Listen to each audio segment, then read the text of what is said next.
What if the very man who once crowned Roman Reigns as the tribal chief, the symbolic patriarch of WWE's most powerful family, was the one silently plotting to bring him down all along? That question is now echoing across arenas and fan forums with the intensity of an approaching storm, as all eyes turn to August 2, 2025, when Summerslam unleashes a two-night war in New Jersey. It's not just another WWE spectacle. It's a battlefield of blood and betrayal where the lines between family and enemy have blurred. Whispers have begun to swirl around one name with growing volume: the High Chief. He is a legend in Samoan wrestling royalty, a global icon in entertainment, and he is the man who once anointed Roman Reigns with the Ula Fala at Bad Blood 2024. But now, the rumor mill is spinning furiously with speculation that The Rock may return, not to support Roman Reigns, not to honor the legacy of the Anoa'i family, but to destroy the very foundation he helped build. After 154 days of silence, after aligning with a heel version of John Cena at Elimination Chamber 2025, The Rock's return may come with vengeance, not loyalty. And this time, it could rewrite the entire future of WWE. Tonight, we dive into the conspiracy that could change professional wrestling forever. This isn't just fantasy booking or speculative hype. This is a calculated breakdown of timelines, betrayals, backstage power shifts, and strategic silence. Welcome to Pink Sport, your home for wrestling's deepest secrets, most shocking betrayals, and jaw-dropping revelations. And today, we unpack the most electrifying rumor buzzing through the WWE universe. Is The Rock truly returning at SummerSlam 2025 not to reunite with Roman Reigns and Jey Uso, but to betray them in front of the world and claim dominance over a new WWE faction born from ashes and deception? SummerSlam 2025 is already stacked beyond belief. A historic two-night mega-event that feels more like WrestleMania than a typical summer show.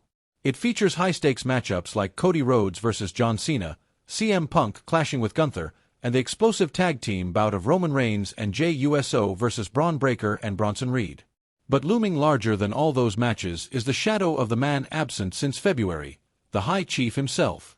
Last seen aligning with a darker, more ruthless version of Cena at Elimination Chamber, The Rock has since gone radio silent. No interviews, no social media, no indication of his next move. That silence is now being interpreted as the calm before the ultimate storm.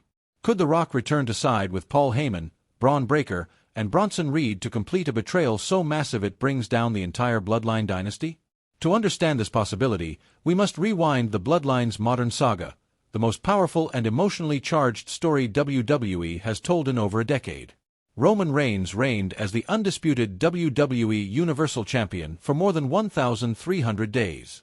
With the Usos, Solo Sikoa, and Paul Heyman by his side, he seemed invincible. But betrayal began to eat away at the foundation. First, Jey Uso rebelled and broke away. Solo turned on Roman at WrestleMania 41 and joined forces with Heyman. Heyman himself stabbed Roman in the back, embracing a new, dangerous alliance. And now, Roman stands alongside Jey Uso, not as a leader to a subordinate, but as an equal, united again to defend their legacy in the SummerSlam tag match. But why would The Rock, the man who publicly blessed Roman's reign, choose this moment to return and tear it all down? The Rock's history with the Bloodline is layered. As Dwayne Johnson, he's a global megastar. But in WWE canon, he is a direct descendant of the Anoa'i bloodline, a symbolic godfather of the entire tribal legacy. When he crowned Roman with the Ula Fala, it was meant to be a transfer of generational power. Yet reports emerged that backstage, The Rock felt slighted, his input dismissed, and his vision for the future ignored. Could that sense of disrespect have festered into resentment?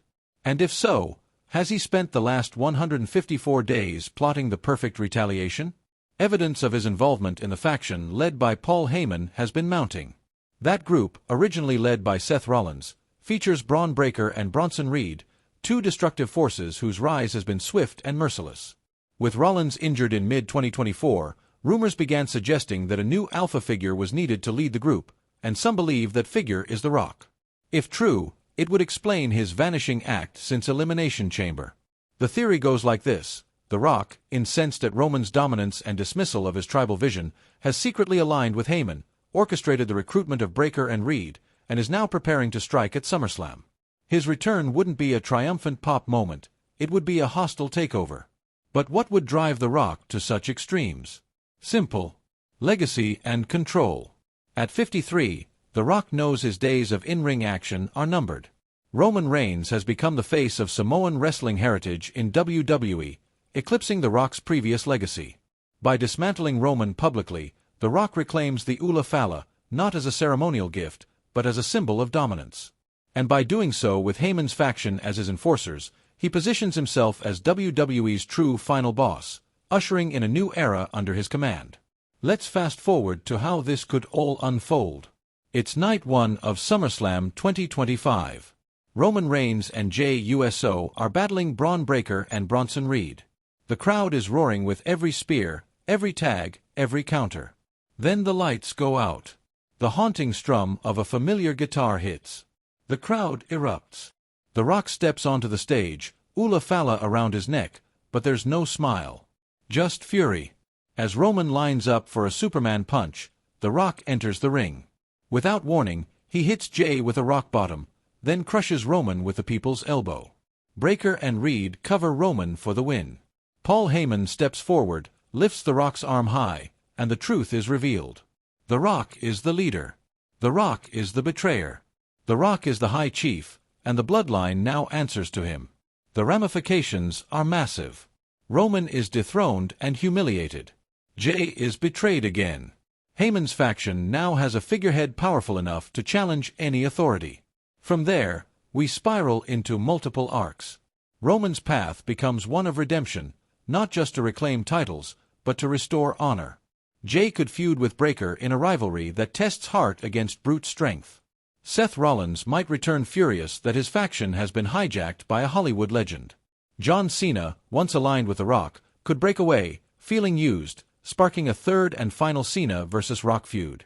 Meanwhile, Gunther and CM Punk continue their war, possibly intersecting with the chaos. And all of this leads to a single, inevitable destination, WrestleMania 42, Roman Reigns versus The Rock for the soul of the Anoa'i I legacy. Of course, there's another theory. That this is all a smokescreen. That The Rock will return not to betray Roman, but to help him. Some believe he'll confront Solo Sikoa's MFT faction or reignite his feud with Cena. Bodislam.net even reported there's no internal confirmation of a Rock appearance. But WWE thrives on misdirection. The bigger the denial, the bigger the surprise. Every subtle promo, every backstage rumor, every 154-day silence points to a comeback engineered for maximum shock value. So what happens if the betrayal comes to pass? Roman's babyface arc intensifies. Jey becomes more sympathetic. Heyman re-established.